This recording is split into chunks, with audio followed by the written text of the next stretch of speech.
I need to know everything, who and the what and the where, I need everything. Trust me, I hear what you're saying, but act like it's new what you're telling me.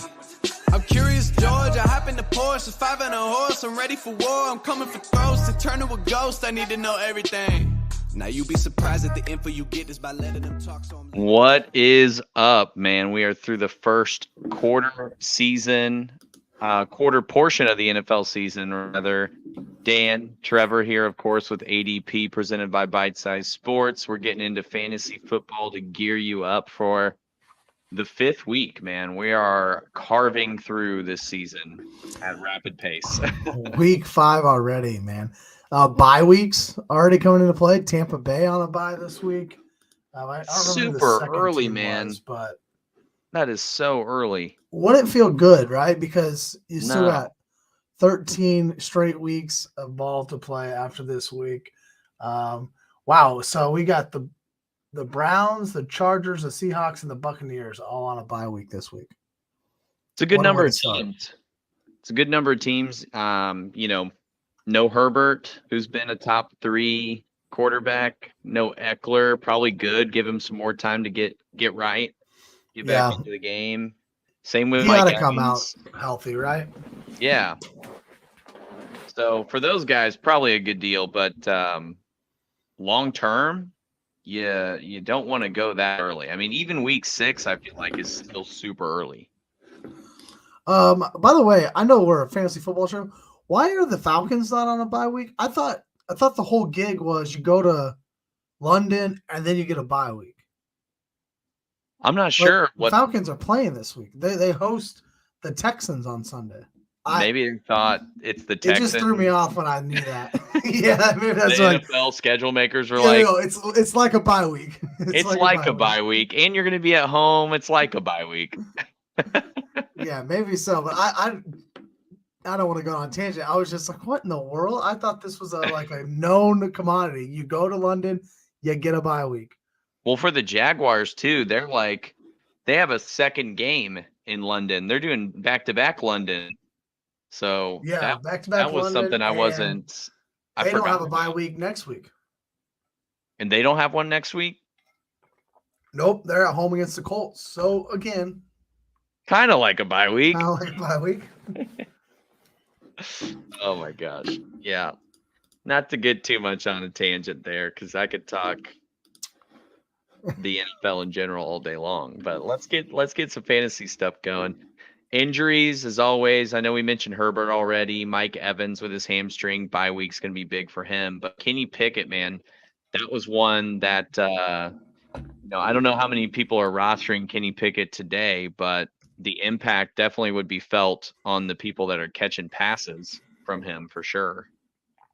Yeah, absolutely. I'm going to talk about my thoughts on George Pickens later on in the show, but I think this definitely hurts Pickens, Freiermuth, Calvin Austin.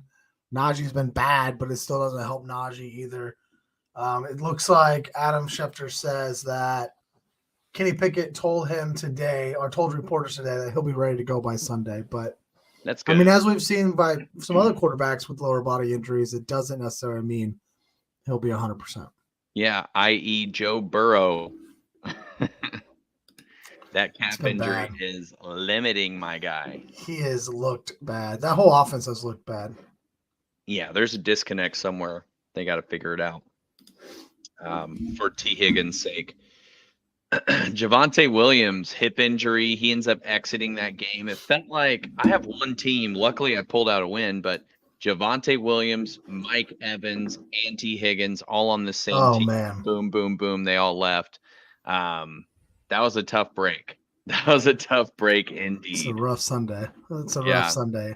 I ended Higgins up sweating with out the the rest ribs. of that game. What's Higgins that? Higgins with the rib injury. Yeah, that's a tough one. Mm. Those are And he might not play this week. Yeah. I feel like with ribs, one hit over the middle can turn that injury up so much. You really want to be careful with them. If I have T. Higgins on my squad, which I do, I'm hoping they keep him out. And honestly, I'm probably not even playing him this week. Not to get too far into starts and sits just quite yet. But they're playing the Cardinals, which is a favorable matchup for sure. But I'm just going to play it safe in the event they put him on a pitch count or he aggravates that injury. Probably best to play it safe. You likely have other options on your roster there and some other guys you can swoop up. Yeah, and I know you mentioned starting sits and welcome in. If you're in the chat already, thank you for being here. Go ahead and throw some of those start sit questions in.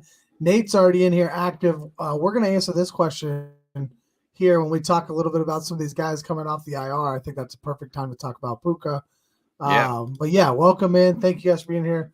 Throw your start sit questions in the chat, and we will get to them after we get through the some news, some injuries, and notes to take here.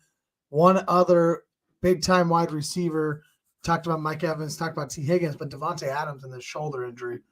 How are you feeling about Devontae Adams this week? Man, I mean, Jimmy Garoppolo's coming back off the concussion. Who do they have this week? I think they have a pretty look at our start sits. Pretty easy matchup. No, they got the Packers. Packers. It's a return or a rejuvenated rivalry there for Devontae Adams and his former team. You'd think he'd come in with a little bit of a chip on his shoulder to that game for sure. It is going to be in Vegas, but I don't know. With the shoulder there, that can be tricky. He lands on it in a weird way. He's out for that game. He's a pretty tough dude, though, at the end of the day. If there's a receiver that I feel like would play through it, it would be Devontae Adams. You just got to hope that Jimmy Garoppolo comes in symptom-free and is ready to rock and roll because, I don't know, Aiden O'Connell, he's a young quarterback and everything. It just didn't look good. Not going to get it done. No. Not going to get it done at all. No, and he came back in that game, so that's good news too. Yeah. No, absolutely. What's the last wide receiver on here? OBJ back at practice. Bateman also there. So those two guys might be back for Baltimore this week. I'm not really interested in OBJ right now, but it's honestly, I think this is important for somebody like Zay Flowers. Yeah. Like when it's just Zay Flowers and Mark Andrews, Zay Flowers looks great. You get OBJ or you get Bateman back in there, it could start taking some of that volume away from Zay Flowers that we've seen so far. That Zay Flowers catch along the sidelines in that game on Sunday. I mean, that dude is a stud, man. He is a stud. He's so good. Hopefully he scooped him up in all your rookie drafts this year. Yep, absolutely. Let's talk some guys who are coming back. Before we get to the IR, the NFL made a big shift in their gambling policy, cracking down a lot more on gambling on the NFL as a whole. And instead of punishing those who are gambling on premise with as much severity as they have, they ended up restructuring some of the current suspensions too. So there were a few other players that had their suspensions lifted. I'm sure everyone remembers the offseason debacle with the Lions, but Jameson Williams was caught up in that, and he's coming back this week, already practicing. They activated him as soon as they made that shift in policy, and he will be back. So that's going to be exciting to finally see him at full speed. We got a little taste of it coming off the ACL. I'm ready to see what he's going to do in the NFL. I think it's been long overdue to see a healthy Jameson Williams. Absolutely. I think I really wanted to come on here and tout, like, go trade for him. But unfortunately with this news, you're not really going to be able to trade for him at this point. Everybody's going to want to sit and wait and see what he can do here. So if you're in a dynasty league, you haven't already tried to make that trade, now's really not going to be the right time to go get him. But, I'm probably sitting on him this week. Hopefully he makes some noise and is a guy that we can start starting here over the next couple weeks. This Lions offense has not been as high flying as it was last year, right? So let's get Jameson Williams in there to take the top off of the defense. Amon-Ra underneath, and let's see if Jared Goff can kind of get this thing rolling a little bit. No, I'm so pumped for it. Amon-Ra needs that guy opposite of him that's really going to help him shoulder the load. Josh Reynolds, we've seen a little bit of it from him, or Khalif Raymond here and there, but Jameson's really going to pop off, and I think Goff's going to be looking to get him those deep shots early and often moving through the season. Absolutely. Another guy coming off, well, two guys coming off the IR as well. And I know Jonathan Taylor practiced today. Did you see if Cooper Kupp practiced? Both guys, their 21-day window has opened now that they're 4 weeks into the IR. Yep. Sean McVay mentioned it in a presser today that he was limited in practice today. Cooper Kupp. His recovery process, I guess, has been going a little bit ahead of schedule. Good. Typically with those hamstrings, it's been a month for him to really stay off of it, give it some treatment, give it some therapy. They always are a little bit tricky. I feel like it's more about the 6 to 8 week window is what you can expect for that. But apparently he's been out there working and rehabbing hard. And McVay said he was practicing in a limited fashion. Nothing really on him playing this weekend or not, but a lot of fantasy apps are projecting him to have points this weekend, which I think is a big deal. They probably have a closer ear to this situation than anyone else. These ESPNs and NFL networks of the world. So, I trust that he'll probably get some action. What that looks like, I'm not entirely sure. Yeah, so if he gets some action, does it change your mind on Puka? Because Nate in the chat says Puka or DJ Moore in a start-sit question this week. Does it change your mind at all on Puka? Listen, Cooper Kupp and Robert Woods coexisted for like 3 seasons, and both of them were quality fantasy football players with Jared Goff and with Matthew Stafford.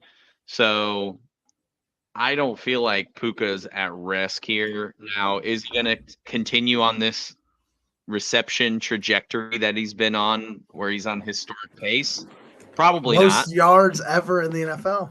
It's been incredible, but probably not going to continue that particular pace. But he's still going to be a guy that you're going to want to start week in and week out. You know what I mean? Even if it's just plugging him in at your flex or your wide receiver 2 in certain matchup situations, I think that's 100% acceptable and something that he's going to be a player you can rely on for the long haul, I think.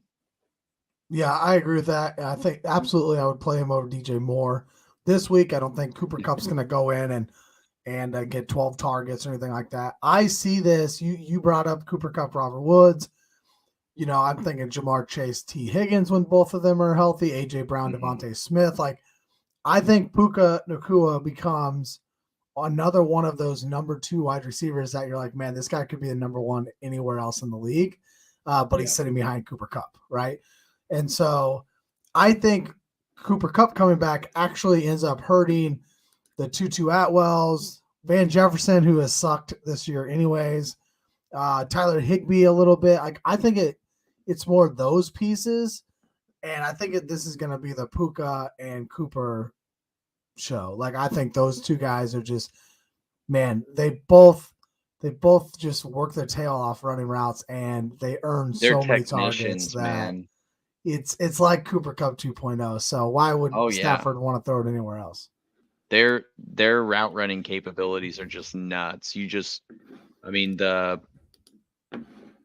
way that they structure their route and are able to get the release and hit their breaks, and it's just so precise whenever they're out there. They're running with so much intention, and I just love it. I love it. I think Puka's going to be really good for a long time, and I have no worries about both of them coexisting in that offense and still being viable fantasy options. Absolutely. I agree with that. 100%. Jonathan Taylor, real quick. He did practice today, right? Because he wasn't really injured, but he was injured. Yeah. I feel like the Colts kind of did it as a way to deter teams from wanting to trade for him, because if he's on the IR and he gets traded for, he has to stay on the IR. And then he comes out and practices today. So I don't really have a good read on this thing. Zach Moss has absolutely been the volume king there in Indianapolis. I would love to see Richardson and Jonathan Taylor on the same field. I would love for them to fix this so JT's out there.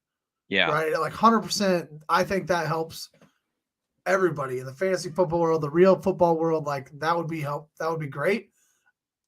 I don't know if we're going to see that. And this is just a weird situation already.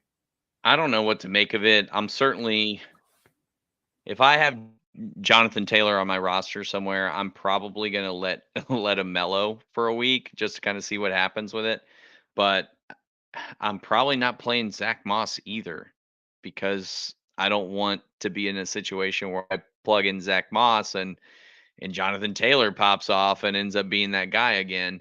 I'm wondering if they're trying to drum up trade interest now. Like maybe they've had enough. And so they're like, hey, he is healthy. We got a couple weeks until the deadline. Let's get him on the field, show off what he can do and maybe get something back. I know Irsay dug his heels in pretty hard in the offseason about not trading him, but you know, I feel like with all the running back injuries that are going on right now, some teams might get desperate. Yeah, 100%. And I think that if at the right price, I think Irsay is going to say yes because he knows that he's not going to be able to keep. He doesn't want to pay him. He's not going to keep him. Yeah, they're 2-2 without him. So I mean, clearly they can run their offense with Zach Moss in the backfield and still be at least the same team that they probably would have been with Jonathan Taylor. I don't think they're better than 2-2 if Jonathan Taylor plays those 4 games. I would agree with that.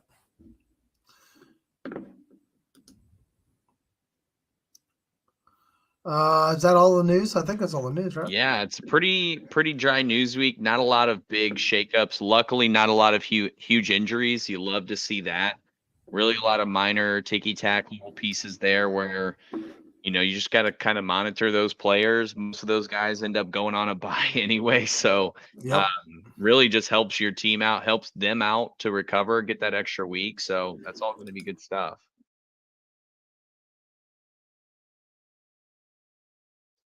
So let's go ahead and jump into a little bit of a new segment that we're going to throw out there. Really, it's the waiver wire, right? We're at that quarter mark in the season, I guess I could say. And at this point, there's been some injuries. Bye weeks are starting to come up. There's going to be a lot of players that you'll want to keep an eye on or try and pick up. A lot of these guys, I'm surprised at the ownership that's in. At least in the leagues that I'm in, and really just starting with Sam Howell. Sam Howell's been a top 20 quarterback, one of those guys that you can scoop up, whether you're trying to stream a QB, maybe you do have Justin Herbert. That's going to be a guy that you can come in and snag just 7.9% for the Thursday night football game against the Chicago Bears. That's a very forgiving defense right there. Oh, yeah. And honestly, he has so much offensive firepower around him. He's been able to put up some solid numbers this year. So if you're in a situation where you're hurting, grab him. Yeah, Sam Howell, he's been using his legs a little bit as well. I was going to look up the Bears are 31st against the quarterback position in fantasy. Sam Howell, a top 20 quarterback, which is a really good spot this week for him. Let me throw out a quarterback as well in C.J. Stroud. C.J. Stroud right now on ESPN roster ships 50% of leagues. So he's probably out there in your league. Like 50% is quite a bit. If he's available in 50% of leagues, not available in the leagues that I play in, it seems like that's how it always is. But right now, a top 10 quarterback, and the dude's just been slinging it. Like, oh yeah, game after game after game, just launching the ball deep. Already over 1,200 yards passing this year. So yeah, C.J. Stroud's a quarterback as well that you can potentially go get. And if he's not out there, a guy like Sam Howell, especially this week against the Bears, is a pretty good pickup. Absolutely, I scooped him in 2 leagues over the last 2 weeks. So going into week 4 and going into week 3, I grabbed him with 2 different teams. C.J. Stroud, that is. Also, the offensive rookie of the year.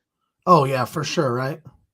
Yeah. Oh well, I mean, Bijan, dude, Bijan is he is like how they love quarterbacks. he's about to be like 80% of all the running back volume in Atlanta. That dude. But yes, I agree. CJ Stroud, top, he was the number 2 overall pick, whatever he was. Yeah. He would be it. I was going to say something about Sam Howell real fast. Chicago tomorrow night goes to Atlanta. You're not really worried about that defense. And then the Giants, and you're really not worried about that defense. So this could be a 3-week stint that you could potentially play Sam Howell if you are streaming quarterbacks. Oh, yeah. If you've got Terry McLaurin on your roster too, got to love that connection. Absolutely. Couple more guys here too.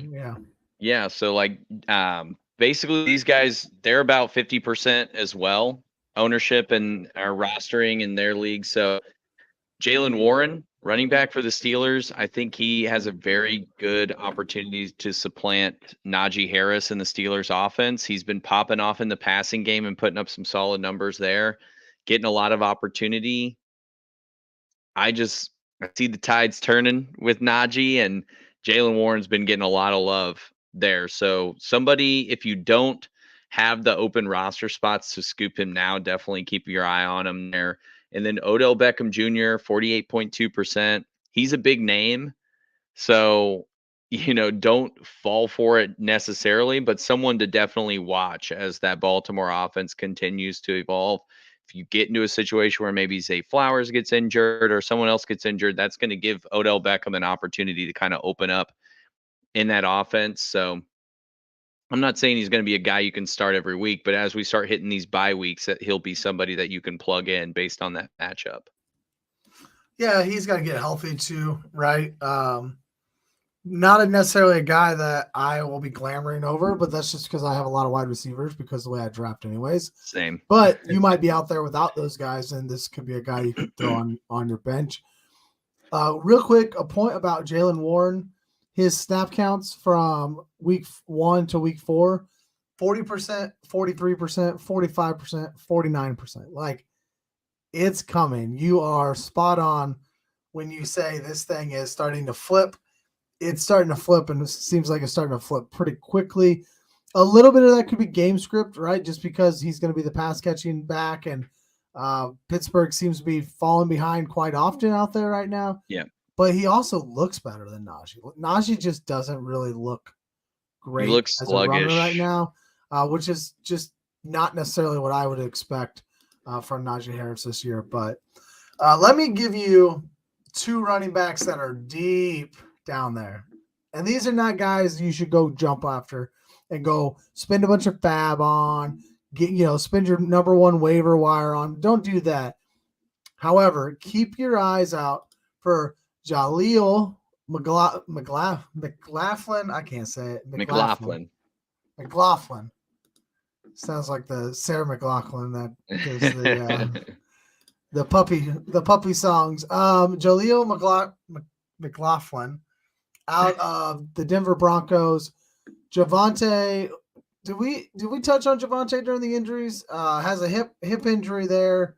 Yep. Came out of the game in Denver. Hip flexor, comes out of the game in Denver, and everybody would think Samaje Perine, but Jaleel got some run this week, and just a guy to keep your eye on. If Williams misses some time here, we might see a little bit of Jaleel.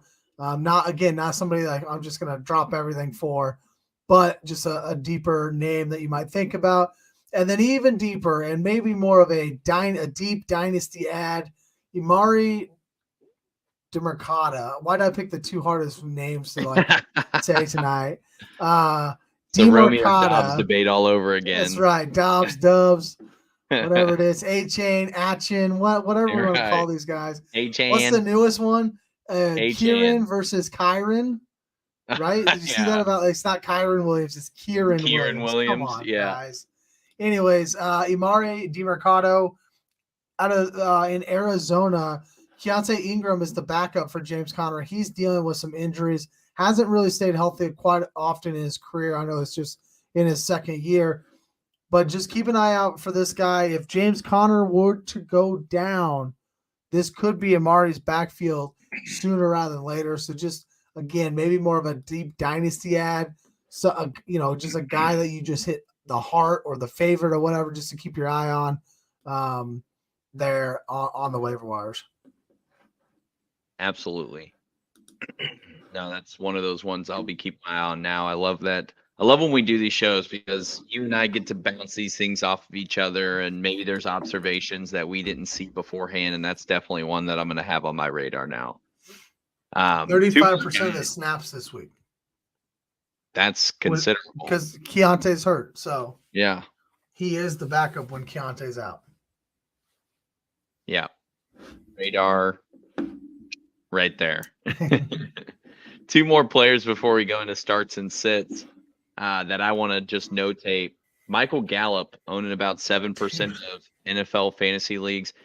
On the year, Michael Gallup has 13 catches for 165 yards. 11 of those catches have happened in the last 2 games, and that accounts for 152 of those 165 yards. So he's been getting an increased target share in the Cowboys offense. I think he's been outperforming Brandon Cooks in the last couple of weeks as well. So he is clearly emerging as that number 2 option in the passing game to CeeDee Lamb. And I think he's maybe working his way back into that rotation. He's been dealing with some injuries the last couple of years. That's kind of pushed him out of it. He got that contract, and I think they're finally trying to work him back in. So Michael Gallup, definitely someone to keep an eye out on in that Cowboys offense. And then finally, Jonnu Smith. Jonnu Smith is a top 10 fantasy tight end. He has seen, since missing week 1, 6 targets or more in the last 3 games. And with tight ends, volume is literally everything because it is such a displaced position at this point. When you move from Mark Andrews and Travis Kelce, tight ends 3 through 15, there's like a 5-point gap between number 3 and 15. So, with regard to that position, if you need somebody that's going to be consistent, Jonnu Smith has proven that he is. And Trevor, I don't want to take credit for your point you brought up pre-show when we were talking about it, but I think it's a really good point. Yeah, we were just talking about you surprised me with the fact that Smith was a top 10 tight end, and then the targets that he was earning. And I believe a lot of it comes from the fact that he does not run down the field, right? He is within 5 yards of that line of scrimmage, and Desmond Ridder has looked really bad. And this is his check down. This is his blanket. This is his guy that he can just check it down to 3 yards down the field. It's an easy completion. And for a PPR side or PPR league, that's all you're looking for, right?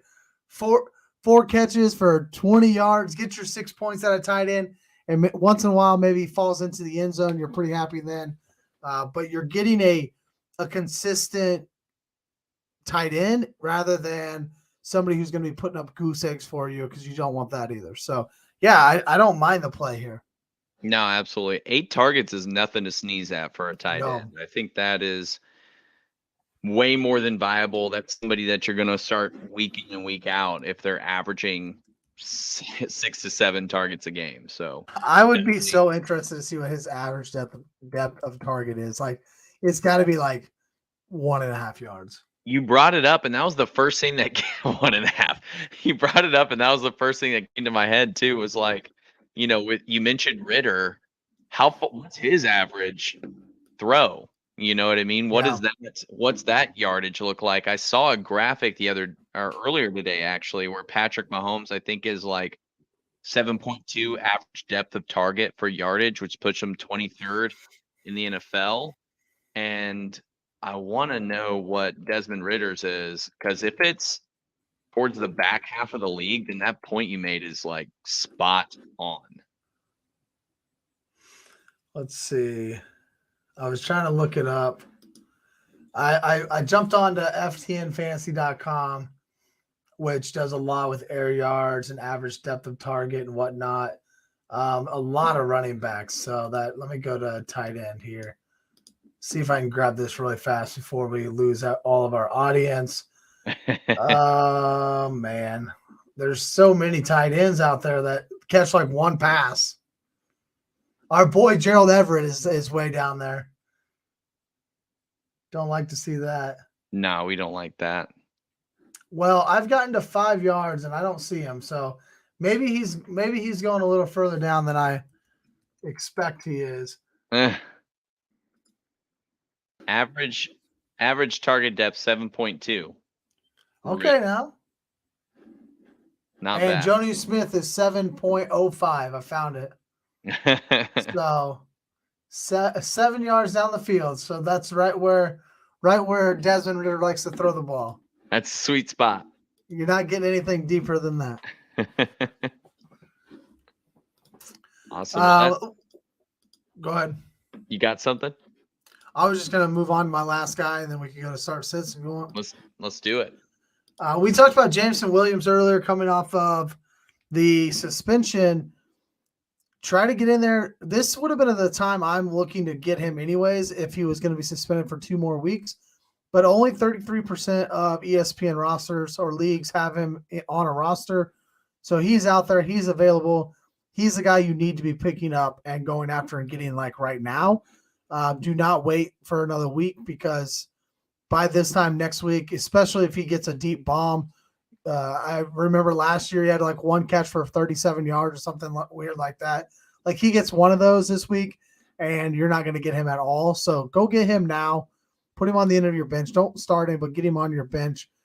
Could be similar to a guy like Devin Achin, right? Because guy that we liked, a guy that's super talented, weren't really sure how it was going to go. And now he's blown up. And Nate wants to know here in the chat before we get to start sits, how do we feel about him moving forward? In this Miami offense, he's looked great. He was the only thing they had going for him against Buffalo on Sunday. And he's incredibly efficient right now. You're going to have a little bit of regression with that. But, man, he's explosive. I love him, man.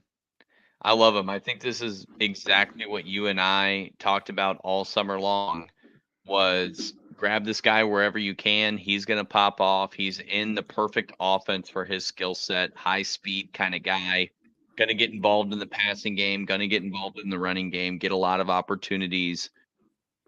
The other 2 running backs he shares the backfield with are obviously injury prone, with Jeff Wilson being on IR currently.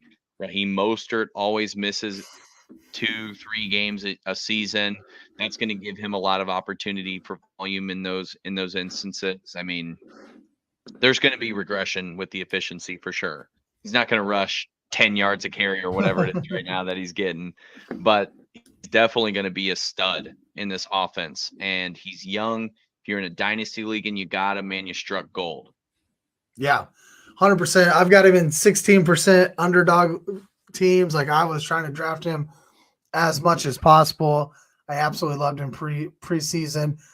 Many people, I have him so much, like in all my redraft leagues, just throwing him on the end of the bench at the end of the drafts.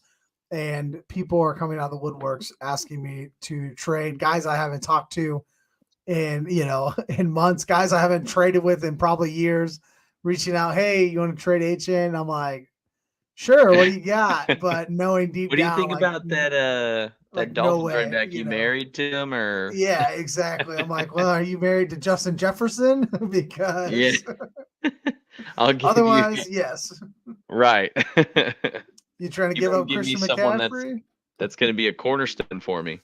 Yeah, so I absolutely love him. I think he's going to be great moving forward. And honestly, I made the mistake by not starting him last week, and I lose. I know for sure one game that I lost I lost by like 2 points. I would have easily won, and I think there's another game that I would have won with his like 20 points that he had. So yeah, I made that mistake last week. I won't be making it moving forward. I think he's a lock in your starting lineups. He's staying in my lineup. Yeah, for Doesn't sure. matter. Right now I have a team where I've got A-Chain, Swift, and Alvin Kamara, who came back and had a really good performance with the Saints. Yeah. I'm starting both those guys and flexing one of them. Yeah, check down Carr. He just loves his Alvin Kamara. 9 receptions. Are you kidding me? Crazy. Love it. And I hit on the player profit. 2. His line was at 2 receptions coming back off of that suspension. Vegas isn't doing that again. Yeah, that was way low. Let's get in. Lee, we'll get to your question here when we talk about tight ends. If anybody else has start-sit questions, throw them in the chat. We'd love to answer them for you. Let me recap where we're at from last week real quick, Dan. Bad week for me last week. Yeah, it was kind of tough overall. We had a little bit of regression ourselves coming to us. We started out pretty hot. But last week you go 2-2 in starts. I went 1-3. Man, it was brutal. You went 1-3 in sits. I went 3-1. So now total, we're both sitting under 70% wins. I'm at 68%. You're at 63%. We're right there neck and neck. But I'll take that. Like 70-30, 65-35 split. We're still giving out pretty good start sits here, and I think these are guys you're probably not starting. So yeah, when that's the whole point of it, right? It's like, right. Yes, you could start this guy, but you're not going to start him over especially like quarterbacks and tight ends. You're not starting Dalton Schultz over Travis Kelce. So right. We're not picking the easy guys here. It'd be foolish. But yeah, no, absolutely. So that's where we're last week. This week, we're going to bring you a clean slate.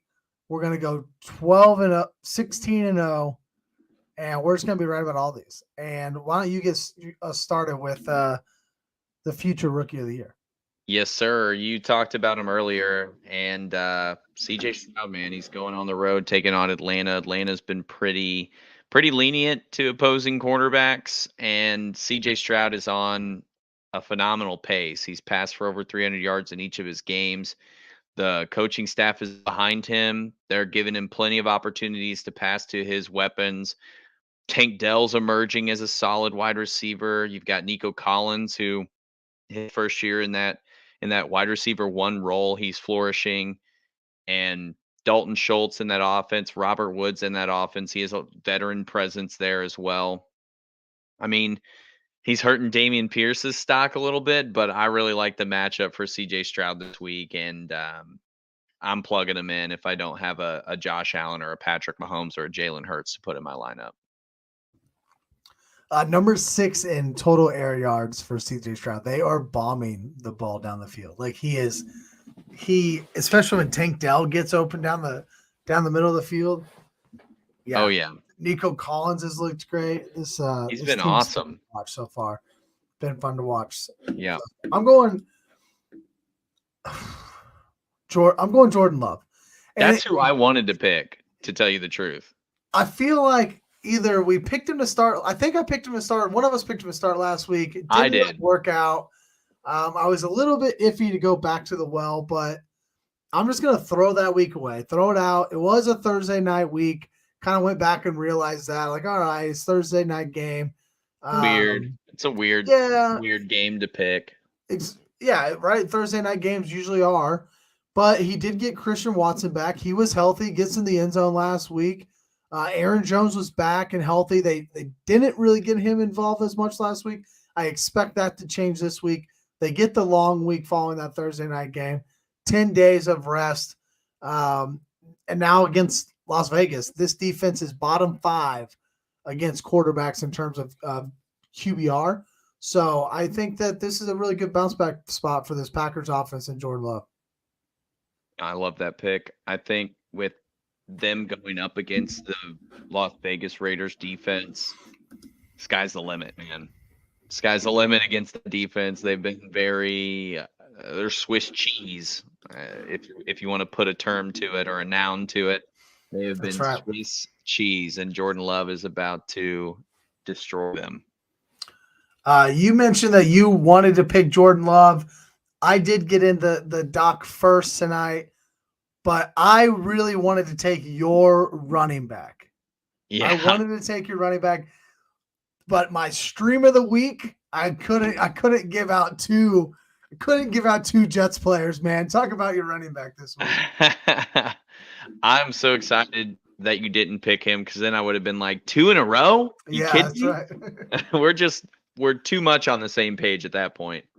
But Brees Hall, man, must start going against the Denver defense. They are the worst defense against fantasy football running backs. I think it's because teams are blowing them out early and relying on the running game to finish out that. Not to mention their defense really hasn't been that good. It's so But garbage. it's bad. The big thing for me is a little thing that Robert Saleh said. Brees Hall is no longer on a pitch count moving forward. Heading into Denver, they are taking the reins off of the workhorse and they're going to let him gallop, baby, against the Broncos of all teams. I'm so excited to see Brees Hall pop off. Just what he did against Kansas City in that Sunday night football game.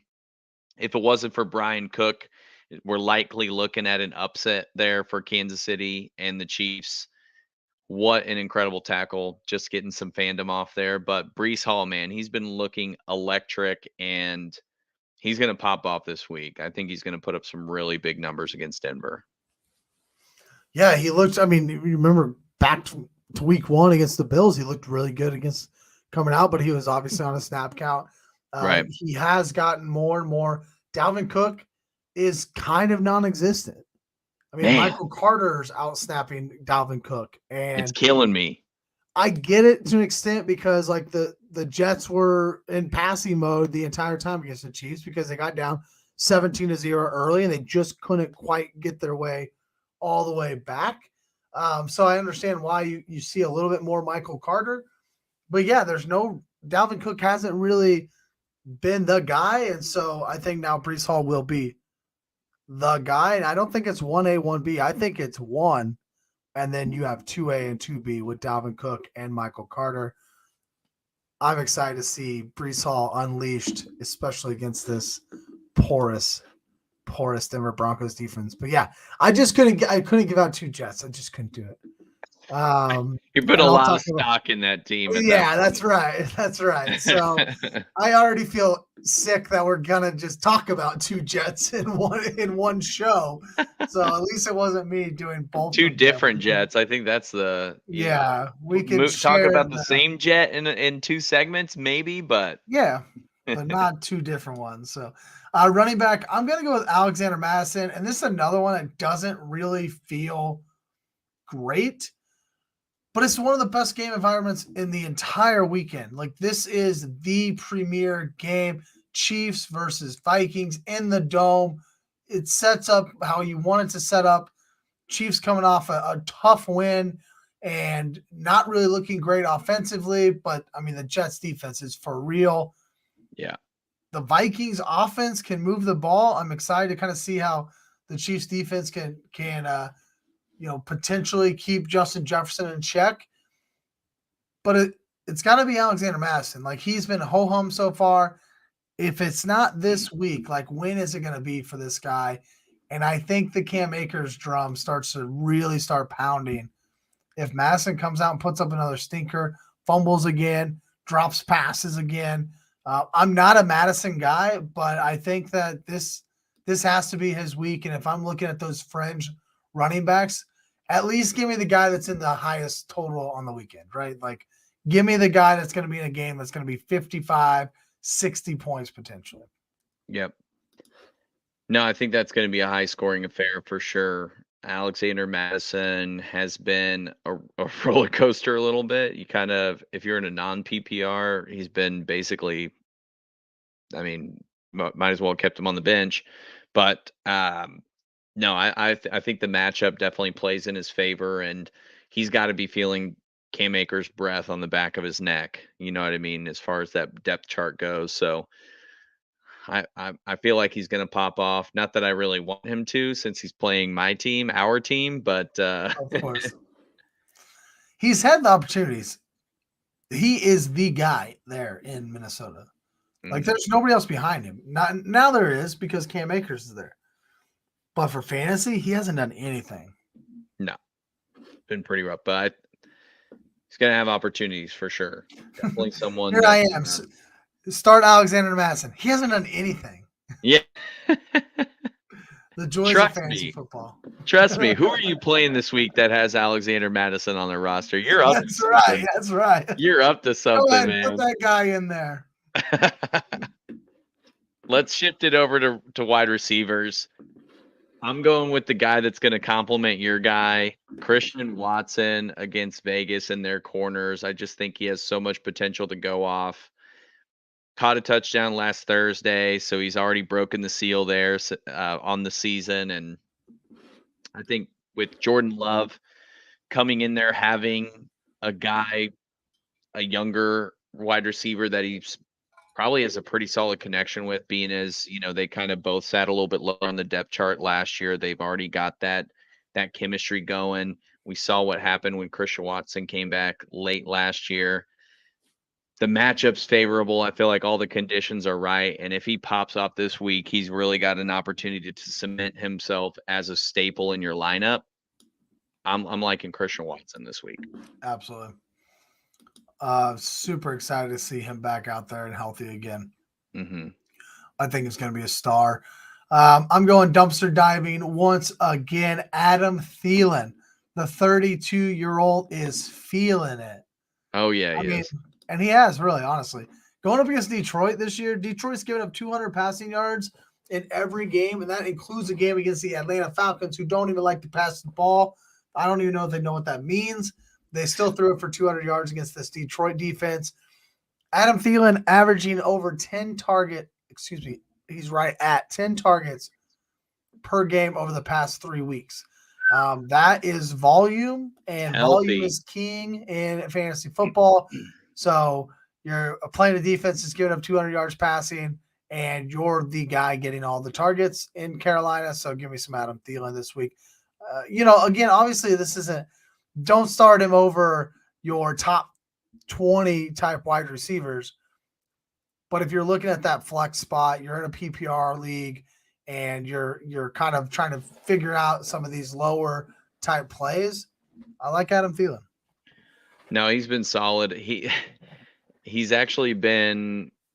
I'm in a league where we do a super flex dynasty, and I have 2 additional flex spots, and I've kept him in my lineup the last 3 weeks. I think with more standard traditional fantasy football rosters, he's definitely a guy you'll want to flex at the very least until you see a drop off in that volume, or if he sustains an injury for whatever reason.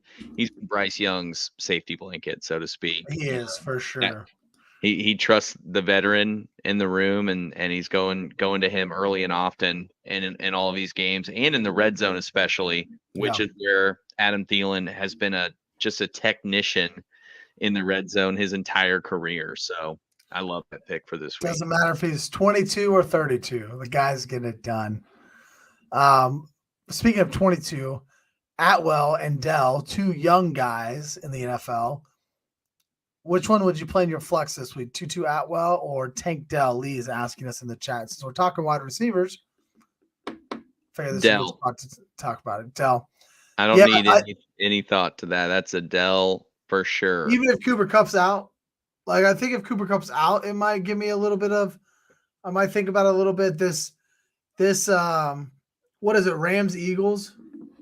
Yep, the Eagles actually have been pretty generous. Yeah, and passing. The total has been bet up to 50 already, which is quite a bit. I mean, that's a pretty high total. It's starting to. Oh yeah, it has moved quite a bit to that to the 50s. So I think the Sharps are really expecting a lot of points in this game. That could have me lean towards 2-2 a little bit, but in a vacuum, and especially if Cooper Kupp's coming back, Tank Dell, I'm with you on that. I think that he is the better player. He's the one that's been more consistent. He hit a little bit of a low this past week. He's going to have that, but he has shown the ability to really explode 15 to 20 points. So, right now I'm with Dell as well. If Cooper Kupp does not play this week, I may flip to Atwell, but I know that doesn't help you, Lee. Sorry. I'm flip-flopping on you.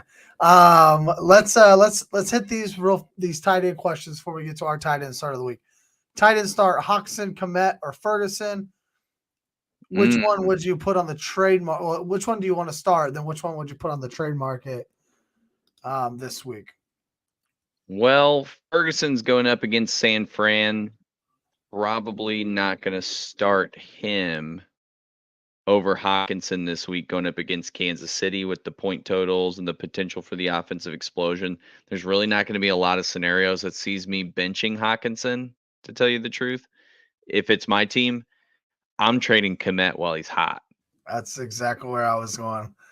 Dude comes off a 2-touchdown game. You're feeling good about it. Move on. Oh, yeah. Flip him, Lee. That's where I'm going. And Ferguson, I think, is going to be a consistent type of tight end over the course of the year. You know, he's going to receive his 5 to 8 targets a game. He's going to get his 3 to 6 catches a game. Totally. He's going to be consistent. Hawkinson is your stud. You're starting Hawk. You're keeping Hawk. You're playing Hawk. And then Ferguson is sitting there as, in case of emergency or an injury or a bye week, those kind of things. He's your break glass in case of emergency tight end. Now, would you start Ferguson over Dallas Goedert? That's interesting. Goddard hasn't been all that great this year. Unfortunately, I'm a big Goddard fan. I think he's got potential too, but for whatever reason, Jalen Hurts has really only been throwing the ball to A.J. Brown the last 2 weeks. And I don't know what the situation is. Almost like A.J. Brown talks a lot or complains a lot. It's almost like he's been asking for the ball between snaps. I don't know. It's weird. But with the offensive potential of that game where the Sharps are thinking, I think I like the potential for Goddard to maybe catch a touchdown in that game. I definitely like his odds more than Ferguson. Yeah. The Niners. I'm going to go Ferguson, but that's just because you're going to see Goddard on my sit list. So, I don't want to be hypocritical. I would take Jake Ferguson, top 8 tight end, I think, right now on the season. So, yes. Not that it's hard to be a top 8 tight end in the NFL fantasy football world right now.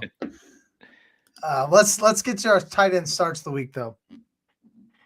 Yep, I'm going with a guy who's definitely trapped in tight end hell in New York with the Giants. Danny Dimes has not been doing any favors for him, but they're playing, in my opinion, one of the worst defenses in the NFL, the Miami Dolphins. The Dolphins remind me of the 2018 Chiefs so much in the structure at which they're built. High-powered offense, a lot of speed, a lot of points. Defense, where the hell are you? Yep. Danny Dimes got sacked 10 times on Monday Night Football. I don't think the Dolphins are going to apply that kind of pressure to him, and I think that gives Darren Waller a lot more room to breathe and potentially put up some solid fantasy points. So I like Darren Waller this week as my start of the week at tight end. Yeah, it took every ounce of my body to not go back to Danny Dimes for my quarterback start of the week. So I just can't stop. I can't quit Danny Dimes. You're addicted to it, man. We need to have an intervention. Right. A Danny Dimes intervention. When he just has a little time back there and uses his legs and really gets into the rhythm of the game, he looks so good. He looked so good in the second half of the Arizona game. And I get it. That's literally 1/2 of 4 games he's played already. But it's like, God, kid, you got the talent, man.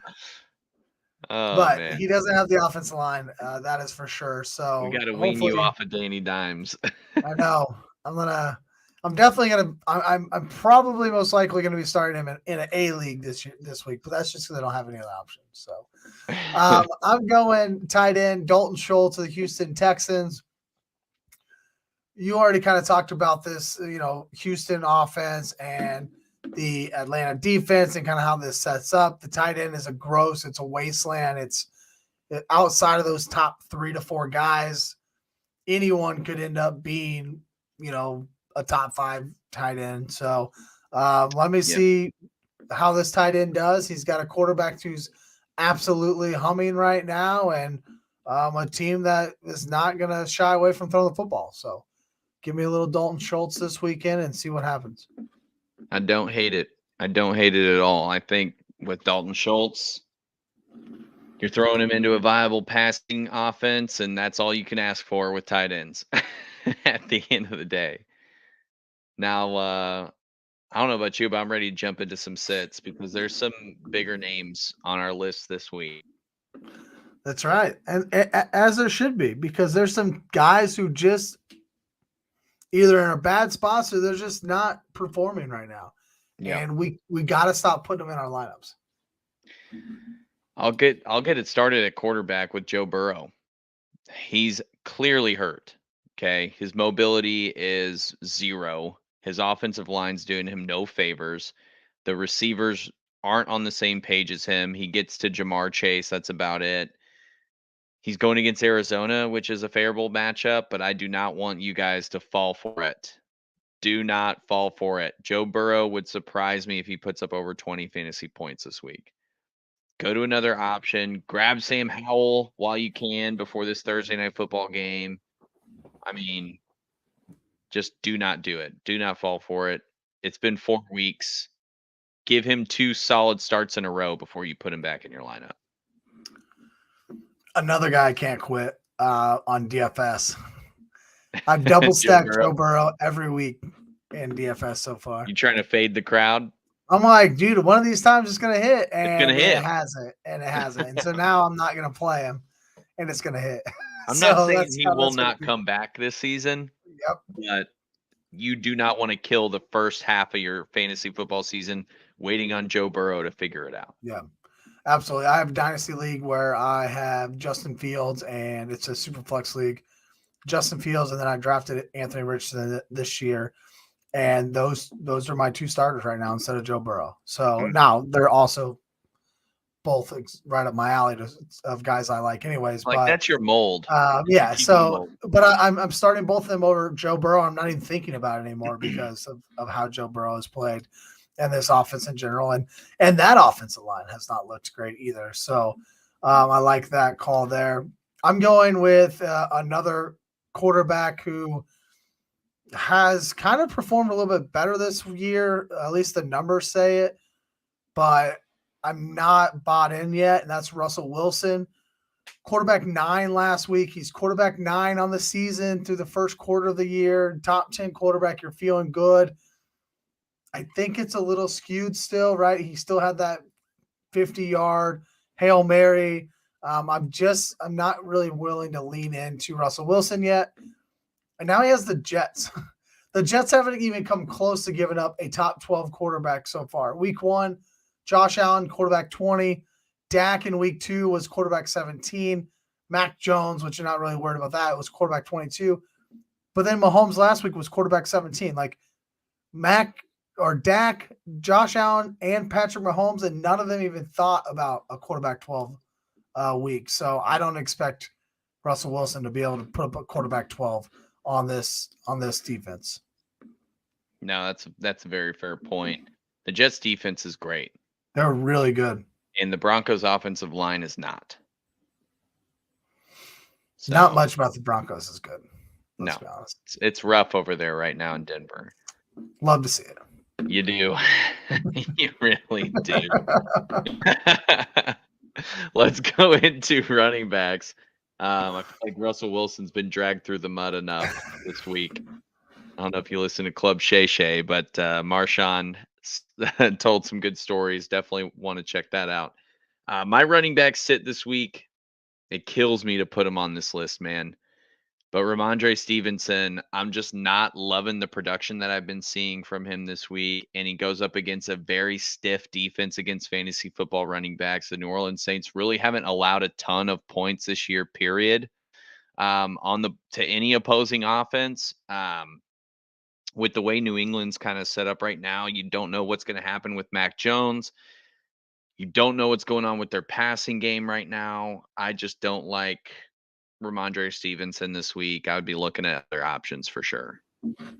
Yeah, he's been kind of underwhelming this year so far, and hopefully they can get that right because I I love me some Ramondre.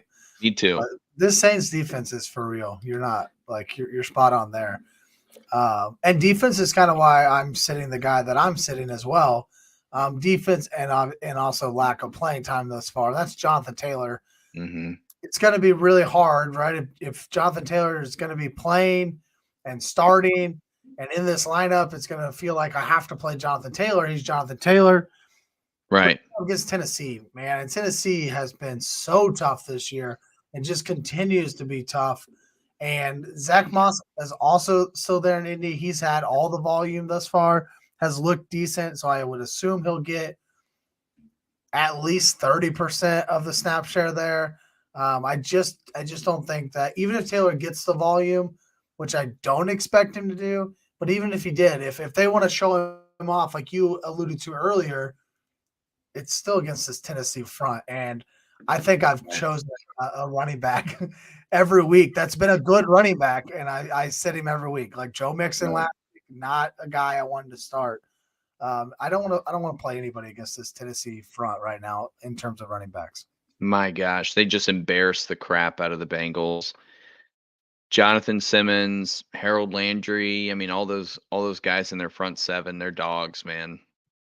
They're shutting it down. Yeah, I don't like Jonathan Taylor this week. I actually almost put Zach Moss into my running back spot too, just because I was looking at the matchup. I was like, man, even if Jonathan Taylor doesn't play, like with Moss, that potential, I would just say stay away from Colts running backs this week in general. Yeah, I think the Colts are going to have to get it done through the air and probably through Anthony Richardson's legs if they're going to pull this one out. Big matchup though. I mean, 4 teams sitting at 2-2 there in the South. Like this is going to be a big matchup for divisional both these teams. game. You know, those teams in the South, they beat each other up. They always, I feel like we get like 2 or 3 surprise upset kind of situations with that division every year. Yeah, going to be big time. Wide receivers keeping it in the South. Calvin Ridley at Buffalo, since his explosion in week 1, he has not been that impressive. He's outside the top 25 in terms of wide receivers on the year right now. Wow. Really? Yeah. I'm not a big fan of Calvin Ridley, Buffalo's defense right now, and that's who I'm benching. I'm benching them in London. Typically in London, teams perform a little bit lower than what's expected, especially for point totals. I know the Jags have been there for a week, and they have that playing in their favor a little bit, but Calvin Ridley has fallen off a little bit, and I think it's not even really his fault. I think it's just the Jags' offense in general has fallen off since week 1.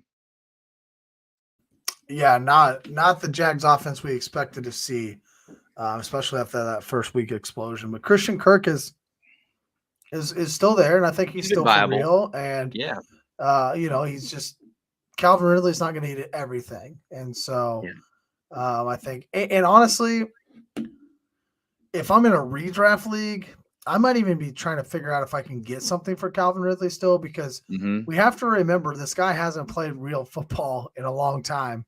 And just think about his legs over the course of the season, not necessarily getting injured, but like just tiring out and potentially needing to take more snaps off, those kind of things. Just something I've thought about because he hasn't played a full season and quite some time. So just kind of keep that in mind with Calvin Ridley. Mine's pretty self-explanatory. George Pickens against the Baltimore Ravens, divisional matchup, Pittsburgh versus Baltimore. Kenny Pickett may or may not play. If he does play, I don't expect him to be 100%. Pittsburgh is bad. Kenny Pickett has looked bad. I think this Baltimore defense shuts this offense down, and this is like a 13-3. Pittsburgh's defense shows up. I guess if it's the defense they showed up last week against Houston, it might be a complete blowout again. But yeah, I don't think Pittsburgh puts up many points this week. So I will be sitting a guy like George Pickens, which kind of sucks because I like George Pickens. I like Deontay Johnson, who's been injured. Freiermuth has looked good in the past, but just this offense right now is not the offense we expected it to be. Yeah, I'm not. I haven't been big on on Pickens this year, to tell you the truth. I just don't like the Steelers offense at all. I let Najee fool me in the draft process, and I'm just not going to do it again. I'm done. I'm done with those guys. So I do want to take a quick timeout from starts and sits to run a trade by you since we're at tight end. This is a All tight right. end trade that just came through in a 10-man league. One side is giving up Mark Andrews. He's giving up Mark Andrews to receive Darren Waller and Dameon Pierce. Well, I'm not a Dameon Pierce guy, so I think that's a bad trade. I would keep Mark Andrews. Now, I don't know the rest of his team. What does he have? A running back, those kind of things. Yep. But Dameon Pierce, Definitely Dameon needs Pierce running was back. it last year because that's all they had. They just handed him the rock 30 times a game. They're not going to do that anymore. Yeah. It's not I thought giving up Mark Andrews. I play him this week, so I'm not mad about it. Like, that's honestly Get Mark cool. Andrews out of there. It's very cool to me, but he was going to start Dalvin Cook and David Montgomery. Dalvin's a little tough. I would take Pierce over Dalvin right now. Yep. So I would get that point. But he has Sam Laporta on his bench as tight end too. So now he's running out Laporta. I mean, I probably would have tried to trade Laporta over Andrews and got a RB3 type of player versus Mark Andrews. It's just not enough. Like, Darren Waller is not shown anything to us yet. And you have Laporta. I just don't. And if you have Laporta, then try to get a little bit more. If you're going to give up the positional value that you're giving up in a Mark Andrews or Travis Kelce, if that was a guy that you wanted to trade as well, like, they have a positional advantage that nobody else has. Nobody else. Maybe Christian McCaffrey. McCaffrey, yeah, right? Like, but nobody else has the positional advantage too that Andrews and Kelce bring to the table. Yeah. And that's why I would just have tried to have gotten more for Andrews if I'm going that route. Yeah. No, I totally agree. I think there's just like, I sometimes wish I could be a part of those trades, but I just feel like no one ever wants to trade with me anymore. Yeah. It's like, if I put that out there, they're like, what do you, no way. What do you know that I don't know? Yeah. But then you see it come through. You're like, wow, I would have, if that's all it cost me to get Mark Andrews, I would have done that. And he was talking to me about it too. I was like, man, I in good conscience will not trade you this week, but next week we can talk trade. Yeah. I'm playing you, not going to happen. Yeah, but I'm down for that. I agree with that. Let's get back to it. Tight end, I'm sitting George Kittle. George Kittle has less than 200 receiving yards on the year. He's going up against Dallas's defense. I think this point total is probably going to be in the upper 30s at most. I'm out on George Kittle this week, just to keep it simple. What a real life hell of an NFL game we're going to get on Sunday Night Football. Oh, yeah. Right? Like, just America's game. Like, touching the grass. Like, this is like football, man. The 3-1 Cowboys against the 4-0 49ers. Oh, yeah. Yeah, that's going to be... This rivalry is deep, too. I mean, there's a lot of legacy in this game. You got 11 Super Bowls between these two teams. I mean, or 10 Super Bowls between these two teams. Pure gold type of play game. And honestly, I like, this feels like the Cowboys. Like, this feels like a spot that the Cowboys, like, just thinking of the NFL in general, like the 49ers have been rolling so much that it's just, and the Cowboys had the slip up against Arizona. Yeah. And that's going to be fresh on everyone's mind. Like, they got to knock off another 4-0 team. Now they're going to knock them off. Like, I just feel that's the way I'm leaning right now. Speaking of Dallas, my tight end sit of the week is Dallas Goedert. I don't know, man. I don't know what's happened to this guy. You said earlier, Jalen Hurts only likes to throw to one guy, and that's A.J. Brown. Goddard used to be a tight end that we could rely on. He's not somebody that I'm really interested in right now. And I'm willing to sit him on the bench. And like I said earlier, I'll take Ferguson over Goddard this week. And, depending on how it goes, that might be a season-long type of situation. But right now, I can't trust Dallas Goedert. No, I think it's fair. I definitely think it's fair, especially with how high he was drafted. You got to be disappointed if you have him on your roster. He was one of the top 6 tight ends coming off the board. He's going in the first 5-6 rounds typically. That's a tough hit. That can be one of those things where, cost you some serious play, some serious wins in your season. So I mean, right now, what is it? It's Kelsey, it's Andrews, it's Hawkinson, Laporta. Well, yeah, but I'm thinking even just like the guys you drafted at the top, like the top like 6 rounds. Yeah, it's really just those 3. Guys. Pitts hasn't done anything. Kittle hasn't done anything. Goddard hasn't done anything. Waller hasn't done anything. Like it's like a tight end dead zone. Was rounds 3 to 6, and we know this. We do this every year with tight ends. Like it's the best or not. But this year just felt like we could expand who the best we're going to be. Like, it's not just the top 3. It could be the top 6 this year. And so far, that has not played out the way that we expected it to. One more start-sit question here. Lee puts in the chat, Goff or Stroud. I know Stroud is your start of the week. I would go Stroud here even. In this situation, I really think this could be a big time David Montgomery game in Detroit this week. But I'm going CJ Stroud this week over Jared Goff.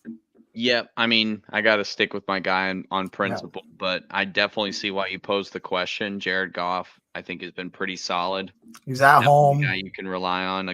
He's playing at home, which is a big benefit there too. So, don't blame me for throwing that one out. I just don't expect the Panthers to keep up a whole lot. The Lions are a 10-point favorite. It's only a 45-point total. Like, this looks like blowout city. Something's going to get away from them quick. Feels like Goff could have 200 yards and maybe a touchdown and have a good game, but like no reason to be spectacular because the Panthers aren't going to push them.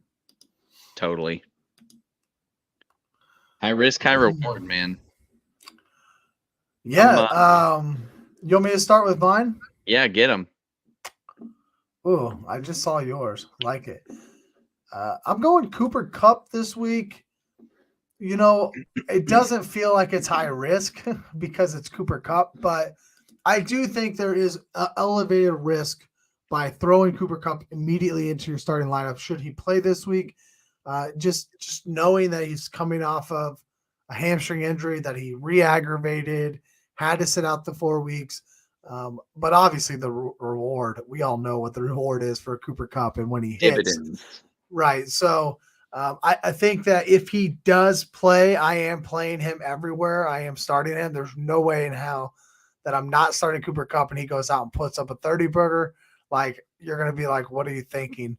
But there's definitely elevated risk in Cooper Kupp this week should he play.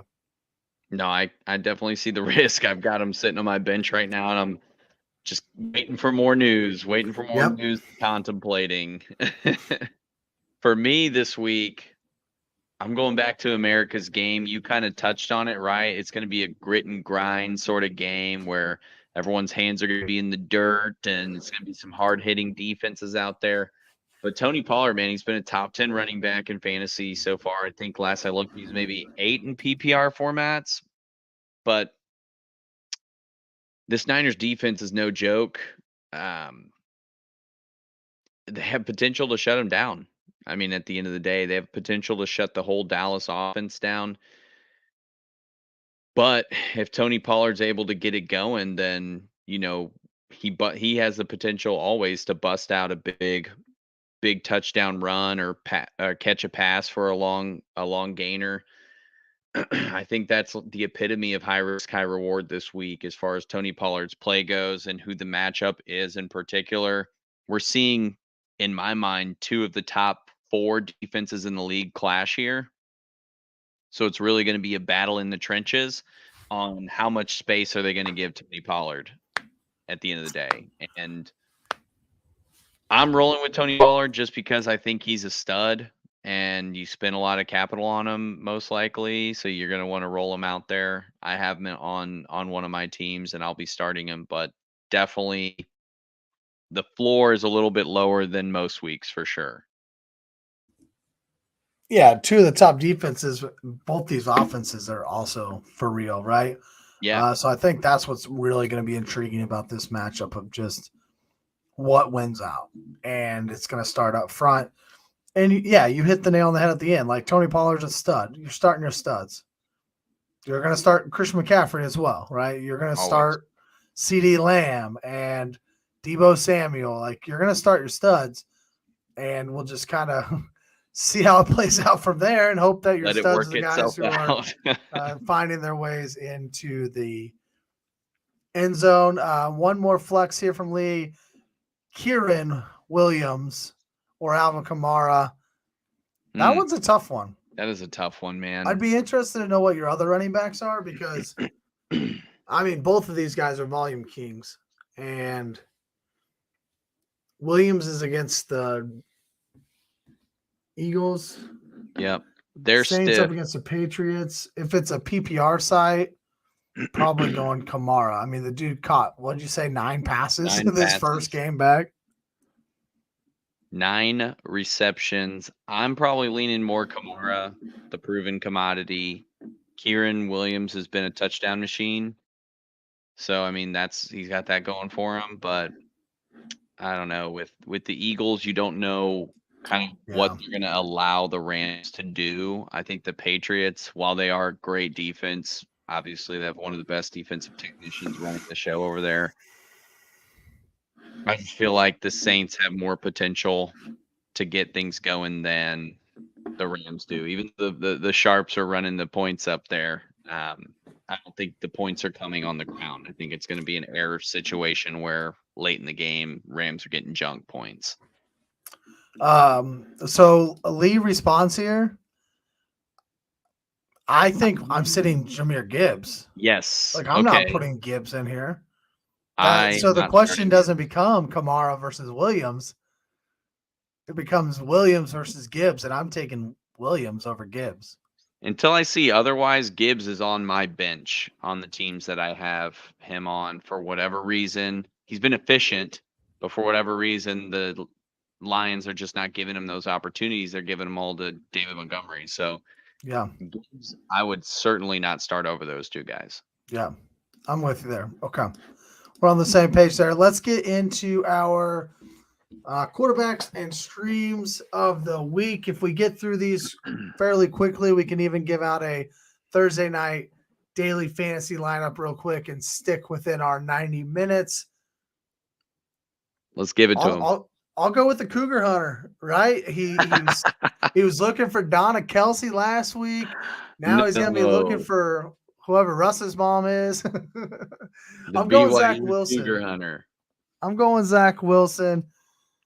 Denver giving up 37.5 points per game this year. Obviously, one of those is a 70-point outburst by Miami, so it's going to skew the numbers a little bit, but they still give up 28 points to the Chicago Bears, like the lowly Chicago Bears, who were 0-3 and looking like they were easily going to be the number 1 draft pick. And they scored 28 points against this Denver defense. It's just like they're terrible. We talked about that earlier. Zach Wilson has been pretty terrible. It hasn't been pretty. But we have to remember the Jets have played the Bills in week 1, and Zach Wilson had no expectations to play, right? Yeah. Obviously. Gets thrown in there after play 1. They also played the Cowboys and the Patriots, which we just alluded to being top 5 defenses. And then they played the Chiefs last week, who have been way better this year on defense than we've seen in the past. This is like his actual real first easy matchup. And he looked serviceable last week. I think if he brings that same fire this week against a really bad defense, I think Zach Wilson could be a top 15-ish fantasy quarterback for you this week. And that's what you're looking for, right? You maybe have Justin Herbert, and he's the only quarterback on your roster, so he's on a bye week. So you're just looking for somebody to stream. Right. Zach Wilson's out there. Zach Wilson's available. Zach Wilson has a really easy matchup. Yeah, I mean, he did take a little bit of a step forward against our defense, being the Chiefs, and we've been pretty stingy this year in terms of what we've allowed other teams to get away with. So not super far fetched, honestly. For my QB stream of the week, I'm going Sam Howell. I talked about him briefly earlier in the show. They're playing Thursday night, so that's definitely a concern. But he's so widely available. He's been putting up solid numbers, and he's going against the Chicago Bears, who you just alluded to as being one of the worst defenses in the NFL. I think So they're bad. allowing like 31st most points to opposing quarterbacks, 30th or 31st, something like that. You got to put Sam in there. I mean, Terry McLaurin's going to tear it up. You're going to see some Curtis Samuel go off. You're going to see Jahan Dotson probably get some love. I'm liking Sam Howell as my stream this week. Our boy Brian Robinson about to have a game. B-Rob is going to go off, dude. About to have a game. All right. Defense of the week for me, I'm going to the Monday night game. Green Bay Packers against the Las Vegas Raiders. I'm going with the Packers defense, less than 40% rostered on ESPN right now. Aiden O'Connell or Jimmy G, like whoever it's going to be. We're not sure if Devontae Adams is fully healthy. Like this Raiders offense is in shambles. This Raiders team is in shambles. Right. I think this is a get right spot for the Green Bay Packers in general. And this defense should put up a good fight and give you a serviceable week. No, I like that play. Anytime we're going against the Raiders, I'm a big fan of that. I'm sticking with the Thursday night football game. Washington defense is very much available in most of your leagues. I think they're sitting around 40% as well as in terms of rostership. And the Chicago Bears have been a turnstile on offense. I mean, Justin Fields is obviously elusive, but he can only get away with so much. And as far as turnovers go, him and Josh Allen are like top tier turnover kings the last 2 seasons with fumbles and interceptions. And I just see this as an opportunity for that Washington defensive line to feast. Chase Young, Deron Payne. I mean, those guys are going to go off. So I like Washington this week as far as a streaming option goes. Yeah, Fields already 5 interceptions and sacked 17 times this year. So you like that for 4 sacks defense, a game. For sure. That's pretty An solid. interception and a half a game. Yeah. That feels good. I like that call. Okay. You want to give out a couple quick Thursday night football lineups and then we'll get out of here? Yeah, man. I'm going off of DraftKings as usual for mine. I think we had with my lineup, there's maybe a $500 left of the budget. But my captain, I'm throwing Sam Howell in there. I'm getting behind him. You for got daily to, man. fantasy. Like you're all in on Howell at this point. I'm loving you it. might as well put the house up right now. Like, dude, you're gonna bet the house on this guy. Should I get in a big money league with this guy? That's right. Roshan Johnson. I like him from the Bears. I like DJ Moore from the Bears. Everyone else I'm plugging into my lineup is going to be Commanders players. So Brian Robinson Jr., you talked about him earlier. I love Brian Robinson in this game.